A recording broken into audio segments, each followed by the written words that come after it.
This is Anna Grace.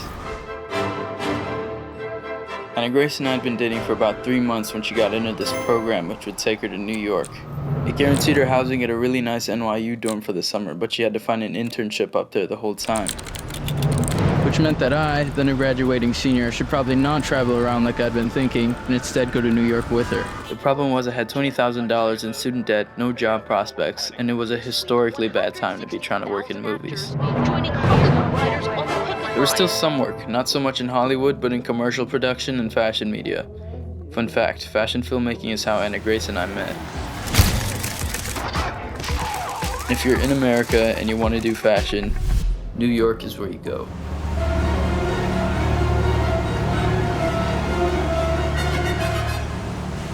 So after I decided to follow her up here, I did 3 things. Tried to make a lot of money, I reached out to pros to see if they could coffee with me, and I got very lucky. I tried not to put too much pressure on myself while I was planning all this. I was only looking for sublets and Airbnbs, nothing permanent. I'll say this now. Finding housing in New York is the hardest part of the move. There are a billion factors to account for. None of them have pretty numbers attached. And to sum up my experience, Facebook groups didn't work, WhatsApp groups didn't work. In the end, I ended up having to sublet from someone I knew who was moving up later in the summer. And it was...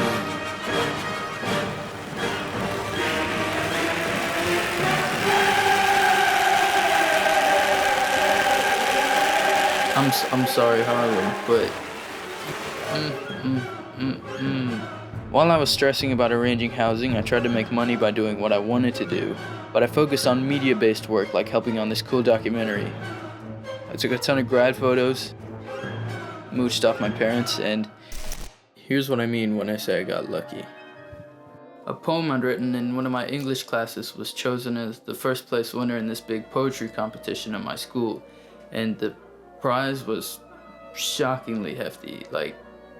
It had no business being that hefty, and it helped me out very significantly. So with the prize money in hand, I made the move in early June of 2023, and I started to get coffee with people.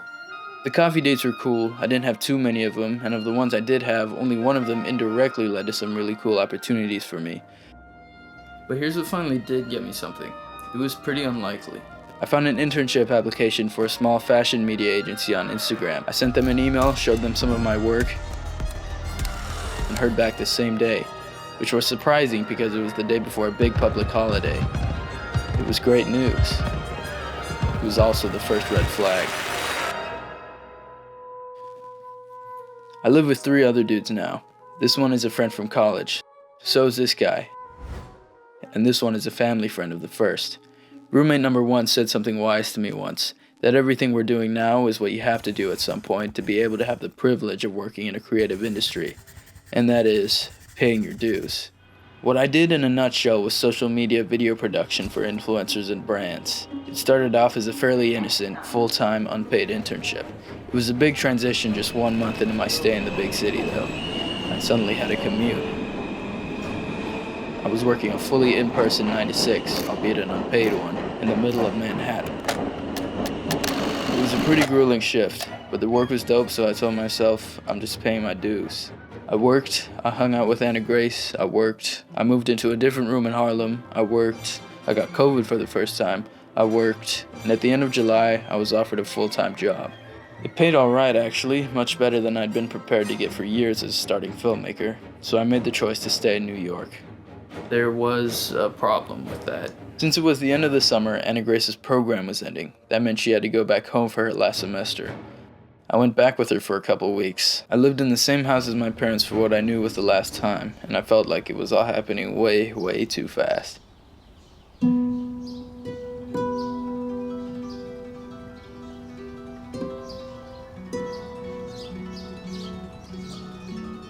I just graduated a couple months ago. Now I was saying goodbye to my parents, my sister, my dogs, again. And then I was at the airport, and I knew if I tried to speak, I'd cry, so I didn't say anything, and then I was back.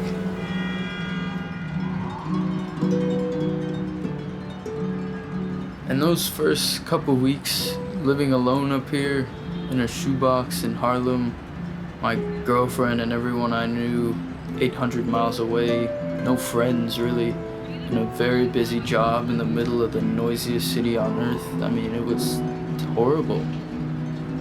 And I can't know for sure, but I have a feeling there are a lot of people in this city living like that. At least I finally had an air conditioner though. Seriously, that made a huge difference. A lot of the apartments up here don't come with AC, so you have to get your own. So if you're coming up here, like, drop some money. But soon after this rather dark period in my life, things started to look up. This guy reached out. He had just come up to the city and he asked if I was interested in moving in with him and a couple other guys, because there are some nicer 4-bedroom apartments for a bit cheaper per person. It was again very difficult to find a place, but we eventually did, and I love it. I have a much bigger bedroom than I was expecting to have, and at a pretty decent price.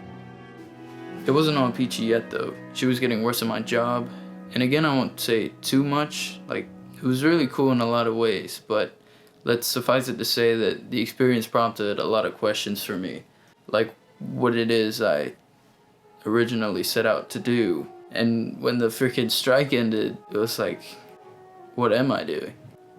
Yes, I do love fashion media for its own specific reasons in its own right. Here's the problem. I absolutely despise social media, which is where all the freaking work is now. And it's kind of crazy for me to say that even now, because like a lot of my work is still socials facing. And my R&B chick going crazy. Rockstar lifestyle might not. Anyway, all this is to say it was time to remind myself why I got into filmmaking in the first place. It was because a little halfy boy who liked to watch movies and draw Batman decided that he couldn't be happy unless he was making movies. And I mean real movies, not just video, not content.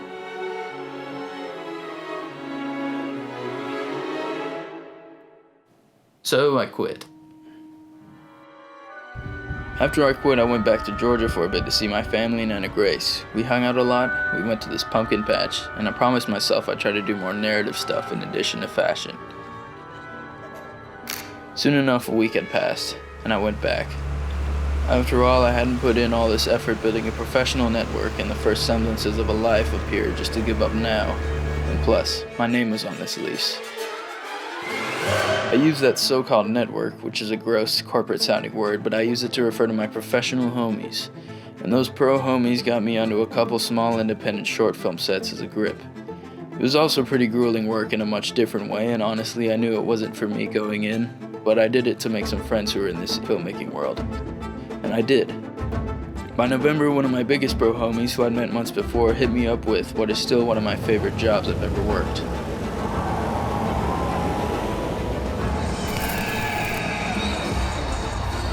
What I thought was going to be another boring corporate fashion event turned out to be pretty much a private concert from Travis Scott, Metro Boomin, Future, and Sheck West.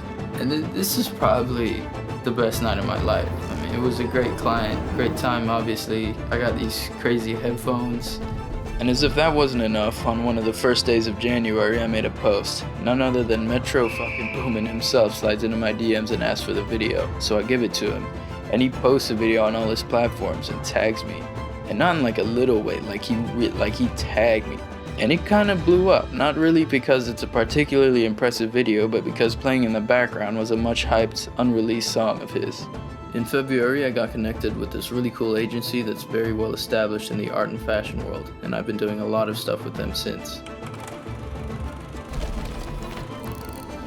And just last week, I did a bunch of video edits for Dior, which is pretty huge, pretty cool. So I guess the move was a success overall. It's weird because a lot of my friends back home, like, they think I'm just, like, I'm killing it. In some ways I am, but most of my days I'm plagued by existential dread and all sorts of insecurity. Damn, man, there is a freakish pressure that the internet is putting on young people, especially young creative people, to be stupidly successful super young and to pump out as much high quality stuff as they possibly can. Like an amount that isn't even human. And the result is a whole generation of people being like, am I not enough? It's cooked, man. But things are finally getting better up here. And part of the reason why has to do with, if you remember Anna Grace, the whole reason I moved up here in the first place, we were long distance for a bit, but she graduated and took a big chance. She did something crazy, which is move to New York. And not only did she move up here, but she got her first full-time job, and she's recently started that over in Manhattan, which is great for me because now I have a second source of income. So then there's the question, how do you know you're ready to make the move? And to answer that question, well, I think you don't. I don't think there is a way for you to sufficiently prepare to make this move. I don't think anyone is ever really ready to move to New York. I think at some point you just kind of have to decide that it is what you're doing, and then you do it.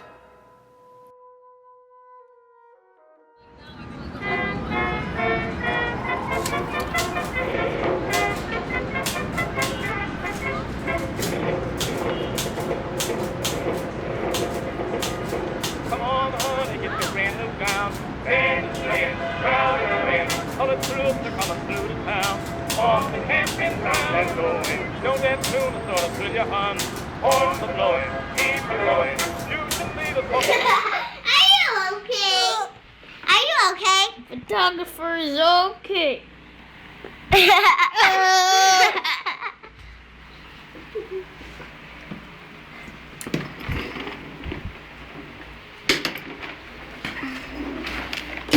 And there she goes. Bye-bye.